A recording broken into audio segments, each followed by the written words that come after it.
It's LSU and Clemson. The battle of Death Valleys. Who's the better Death Valley? Who's the superior Tiger?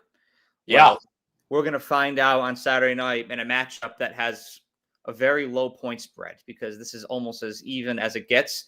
But what fascinates me, my little preview, my little teaser for this game, what fascinates me is that it's a clash of philosophies. Yeah. And just to make this clear, Josh Pate said this in his show last night, but I made my notes before he said this in his show last night. So I'm still warranted to say this. This is a clash of philosophies. Clemson has been very reliant on the building from within. Yeah. Brick, retaining guys 2, 3, 4, even 5 years in some cases. Having them commit to the program, commit to the culture, commit to the coaching staff, their development. Yeah. And this is the year that they've been building towards. That's very much been the narrative. LSU, they knew that they had glaring weaknesses last year, especially when it comes to the defensive front. Yeah. And secondary to a certain degree. Mm-hmm. Well, they used the transfer portal to address that during this offseason, if you will. And they were the most aggressive team in college football in the transfer portal. They ranked number 1 in transfer team ratings for 24/7 Sports going into this year. I think Ole Miss and Texas Tech were close behinds, but LSU went on a transfer portal rampage because Brian Kelly and his staff know, like, now is the time to deliver. Oh yeah. You know, it's the leash is getting shorter, the patience is getting thinner in Baton Rouge, and it's not quite the same temperature in the room in Clemson because there's those 2 natties to show. Dabo will eat free in Clemson, South Carolina for the rest of his life. So I'm not concerned about what that fan base thinks of him. But compared to the Clemson standards, they've been below it the past several years, and it's time for them to get back. Prove it year for Clemson, prove it year for LSU, and they start the year off in a prove it matchup in Clemson, South Carolina. So with all that said, Luke, what are you thinking for this game? Well, you said it perfectly. It's the battle for Death Valley. Both teams have a claim to that notion, and for me, it's a battle of Howard's Rock versus Mike the Tiger. So we're going to see do just like the old ages. Does the Rock kill the animal or not? And personally, when I look at this matchup, you go no further than the quarterback matchup between Cade Klubnik and Garrett Nussmeier, 2 guys that we both expect to be not only much improved, but potentially 2 Heisman candidates in this matchup. And it's what a blessing it is to see this week 1. Personally, myself, the biggest thing I'm looking forward to is looking at the Clemson defensive line versus the LSU offensive line. Obviously, LSU lost a couple first rounders. You know, Will Taylor went to the Saints, and I think Peter Woods and Jeremiah Alexander, the Alabama transfer. The bias in me was like, I really wish Jeremiah stayed, but I think it's a better situation for him. And they were high school teammates at Thompson, Alabama, and that's the real matchup for me because I don't think LSU's run game is very strong this year. I think that they have a couple guys that are gonna produce solid numbers. They're going to be serviceable, but I think this Clemson defensive line is really going to dominate the kind of scrappy LSU offensive line that I'm expecting. You know, they had 2 5-star first rounders last year, and it's not going to be that same offensive line that's protecting Nussmeier this year. Obviously, we had that fraud ACL claim earlier in the year with Nussmeier that got everybody like jumping and whatnot. But yeah, like you said, low point spread. I'm big on Antonio Williams. Really big on Antonio Williams and AJ Terrell's brother. Yeah. Oh my God, can't believe I'm forgetting his name, but he's great in the secondary.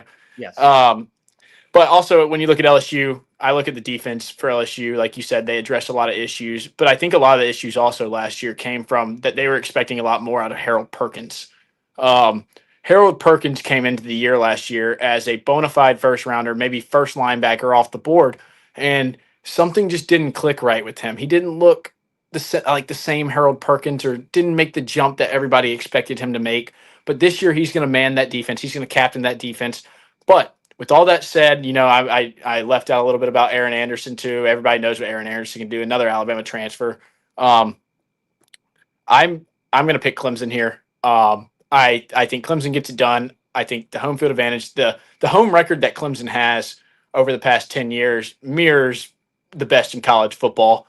And I I really do believe in the buy-in method that Dabo has been preaching, that everybody got mad at him for, that everybody kind of took a really an insult to, that he thought that his players that he recruited, they thought it was an ego thing, but in reality, when a guy wins 2 national championships, he has a clear picture in his mind of what he wants to build. And I'm going to take Clemson over LSU here. I'm interested to hear your take and your thought on this. I think I know where you're going, but I want to hear your analysis on this. If you watch the show long enough, it's so easy to tell where I'm going to go with things, because you can just tell how I'm wired when I look at a matchup like this. So first of all, it's Avion Terrell. I looked up because I also blanked on. Yeah. I don't know why I always want to say Antavion. It's Yeah.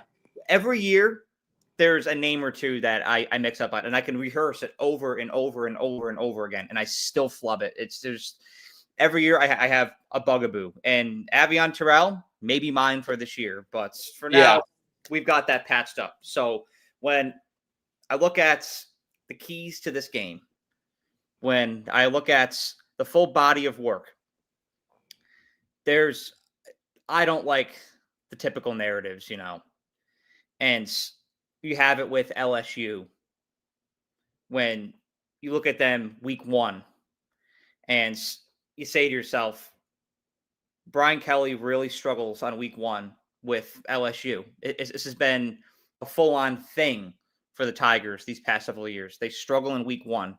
They don't start off hot, but they get better as the season goes on.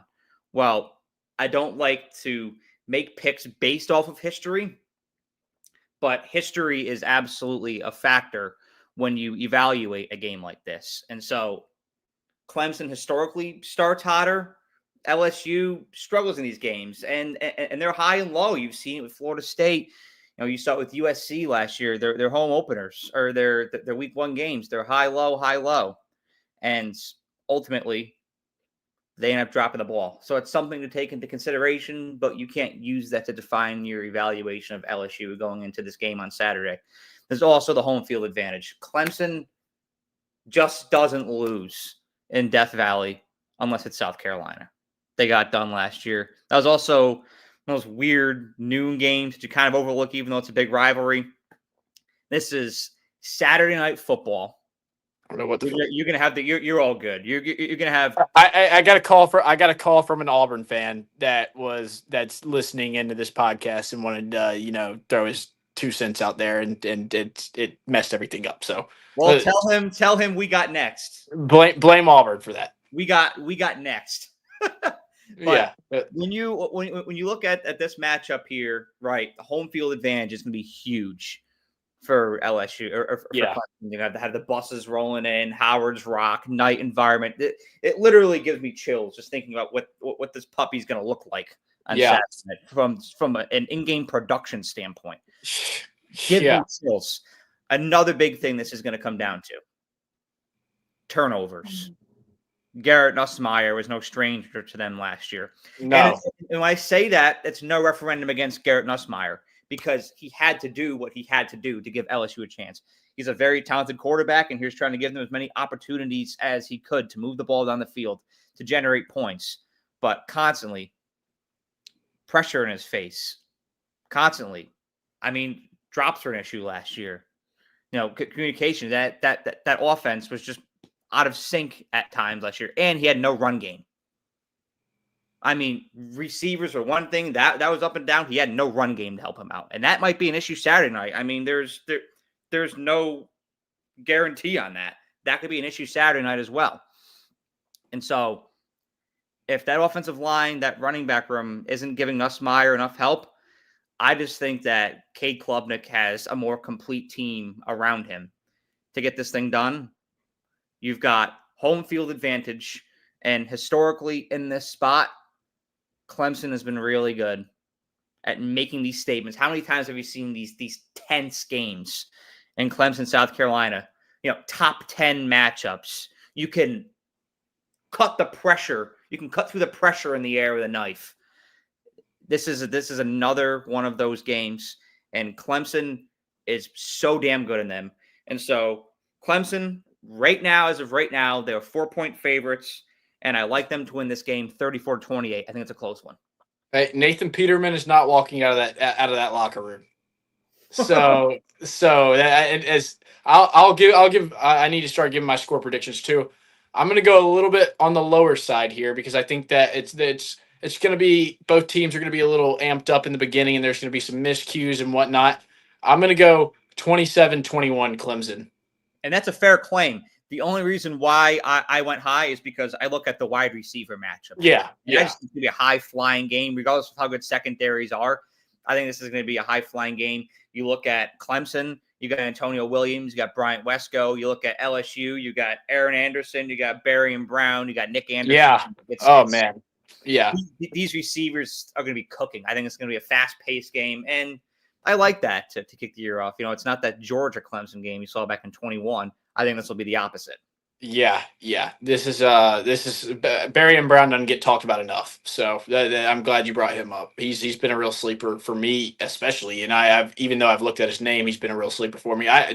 This game is one that it gets you not only amped up for the rest of the college football season, but it gets you amped up for the rest of this show.